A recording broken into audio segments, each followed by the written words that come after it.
د پکتیا ټولګټو چارو ریاست د ګردیز ښار د خوست موټرو له هډې څخه تر غلګۍ سیمې پورې د ګردیز خوست د لویې لارې د 18 کیلومتره برخې بیا رغونې او اساسي ترمیم چارې پیل کړې.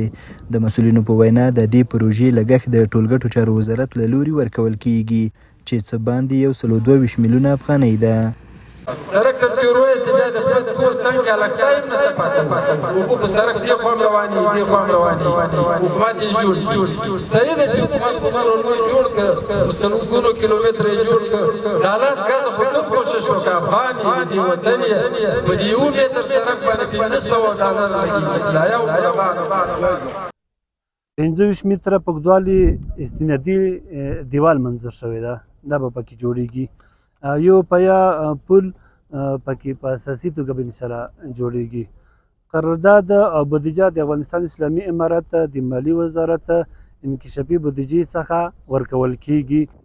د یادې لارې د بیا رغونې له پیلېدو سره موټر چلونکي او د سیمې اوسیدونکي خوښ دي او وایي د سړک د خراب وضعیت له امله له اوږدې مودې راهیسې د تګ راتګ پر مهال له ستونزو سره مخ وو. ډېره ستونزه وي، سړکونه خو یو ټیر خرابوي، بل چې د خلکو ته زیات تکلیف ده نو چې جوړ شي ډېر خوند به وکړي.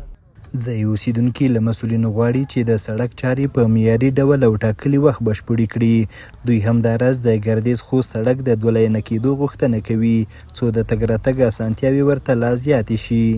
موږ د دې سړک نه دومره اندازې ته خوشحال یو څرنګه چې دې موټر سړک جوړ شوی و نو د دې بیرته تخریب شوی و نو ډېر د سړک خلک ډېر په دې باندې تکلیف و او په دې باندې ډېر ټکرې کېدې د چې شي نه له وجې دې سړک نه چې هغه جرې کړې وې او خلکو مسافرو ته ډېر تکلیف و.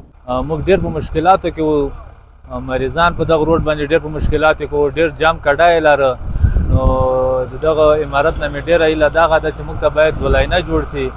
د یادونې ده چې د پکتیا د ټولګټو چارو ریاست مسؤلین په راتلونکي کال کې د یو شمېر نورو رغنیزو او پراختیایي پروژو د چارو د پیل ژمنه هم کوي. حیران احمدزی، امید راډیو، پکتیا.